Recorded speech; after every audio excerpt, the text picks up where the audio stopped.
Hi everyone, welcome back to my channel. In today's video, we will be making a delicious Gulab Jamun recipe. Remember, for all the ingredients and measurements, it will be listed down below in the description box.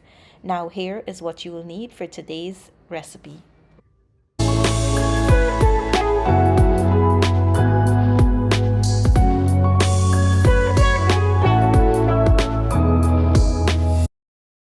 Now here's what you'll need for today's recipe. In this container, I have some full cream milk, ghee, all-purpose flour, and here I have some cardamom powder. I'm also going to be using some sugar.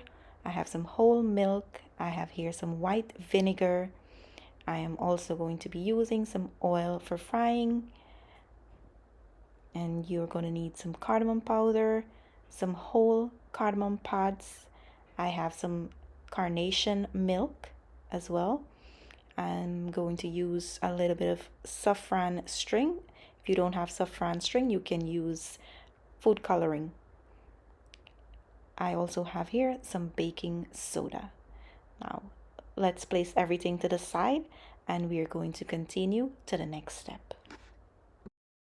Now, in this step, I'm going to show you how to separate the cream or the fat from the milk. Now, to my milk, I'm going to go in with a little bit of vinegar. You can also use lemon juice for this step, but I didn't have any lemon juice, so I'm using some white vinegar. Now you want to add the white vinegar to your milk and you're going to stir it until the milk cream starts pulling together. You're going to see in a few minutes that it starts pulling together and it's going to form into a nice lump or a ball. This is actually like if you're going to make ras malai. This is one of the steps you will have to take. Now, as you see here, it starts pulling together nicely. You're going to grab yourself a strainer now and we're going to strain this out, and then you can either wash this or you can either squeeze it until all the liquid comes out.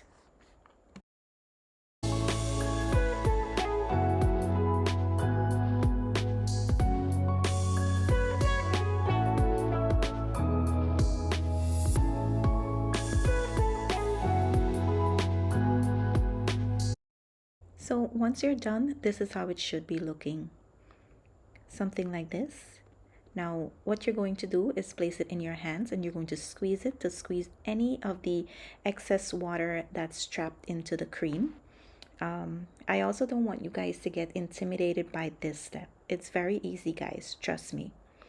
Now what you're going to do is place everything to the side and we are going to start bringing our gulab jamun dough together.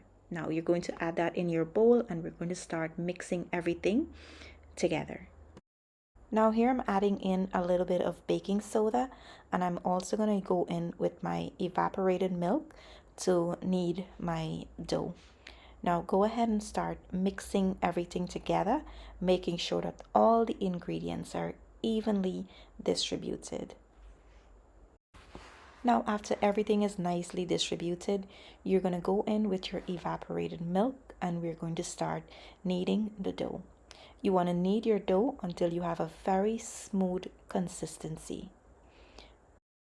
After your dough comes together, it should be slightly sticky. You don't want to knead the dough and it's still too dry. Otherwise, when you're trying to roll it, it's going to crack, and when you fry it, it may, open up in the oil. So to avoid that, we are looking for a very slightly sticky dough. You may need to add a little bit more liquid than I add. So just in the description box, whatever measurements I give you, if you have to add a little bit more, just know that it's absolutely okay to do so. Now after the dough come together, place them on one side of the bowl and start pulling in the front a little bit at a time to ensure that you have a smooth consistency. You are going to continue doing that for about 2 to 3 times just to ensure that the texture of the dough is nice and smooth in consistency. Now after you're done, you want to cover this seal tight with a piece of plastic wrap. we want to make sure that there's no air going in or out. Otherwise, the dough is going to get dry, and as well, it's going to start cracking when you're rolling it out. Now let's proceed to the next step. Now to my pot, I have some water coming up to a boil. I'm going to go in with some cardamom pod and some cardamom powder. I'm also going to go in with a few strands of my saffron string. Remember, it's up to you and your preference how much you want to add, depend on the color you like your gulab jamun to have. So my sugar syrup has been boiling for 15 minutes. I use 2 cups and a half water and 2 cups of sugar. Now, to know when your sugar is done boiling, you're going to just pick up a little bit in your spoon and tap your finger into it. Make sure that it's cold before tapping your finger into it. Now you're just going to tap your finger into it and you're going to rub it together.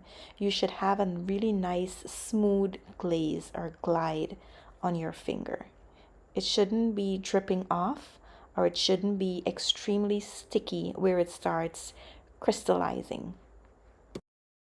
However, if yours starts crystallizing, know that you overboiled the sugar syrup. All you need to do is add a little bit of lemon juice and you'll be good to go. But as I mentioned earlier in the video, I have no lemon, so I have to do without. The next thing you can do is add a little bit of water and keep on boiling it for a few minutes more. And you can, set it on the side, allow it to cool down, and it's good to go. Now let's move on to the next step. In this step, we're going to start forming our little dough ball to fry. Now go ahead and break them into small pieces and place them on the side. You will do so before smoothing the dough out to fry. That way you have all the same size, and if you have to change any one of them, if they're big, you can adjust it before smoothing it out. Now go ahead and grab one at a time in your hands, and you want to squeeze it very tightly to make sure that it's compact and there's no air bubbles in the middle. Now after you're done, it should look something like this, very smooth and nice. If it's still looking cracked, it means that the dough is a little bit too dry and you may have to add a little bit of milk. So I suggest you test one first before making all your dough balls out.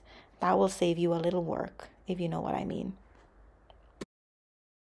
After you're done rolling them out, this is how smooth it should be looking. Now let's head over to the stove and proceed to the next step. Now to my pot, I have my oil on low heat. You want to make sure that your oil is not overly hot, otherwise your gulab jamun will burn on the outside because of all the milk powder that it was made with, and it's not going to be cooked on the inside. Now I went in there with a spoon and just give it a stir to make sure that the entire pot of oil is at the same temperature. Now I'm going to go in with my wooden spoon here and I'm going to test the oil to see if it's at the temperature that I want it. Once you see those fine bubbles rising on the side, it's a good indication that you are at the right temperature you're looking for.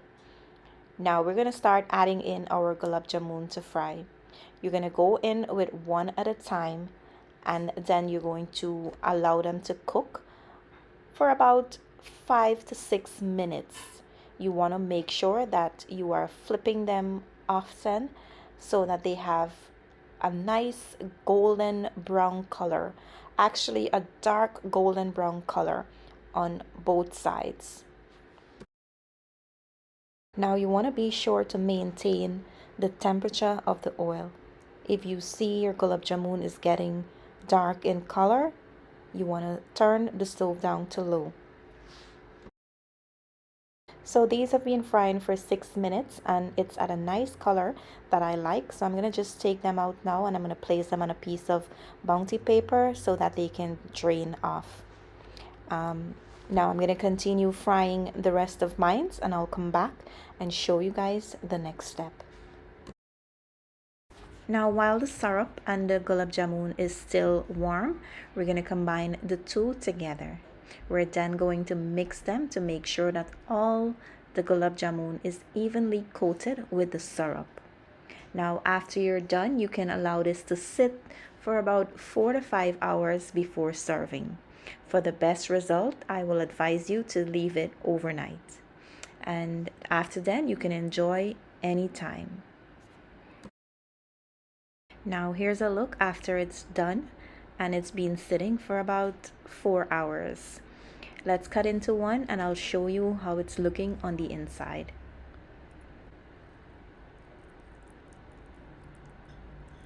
Now this is how it's looking on the inside. Juicy, spongy, and delicious. Now give this recipe a try and let me know what you think. Now I do hope this recipe makes it to your table for Diwali. Give it a try and let me know what you think. Now from my family to yours, happy Diwali! Now that brings us to the end of today's video. Don't forget to like, comment, and subscribe to my channel if you haven't yet subscribed for more delicious recipe. As usual, I want to say thank you for watching. Goodbye, and I will see you in my next video.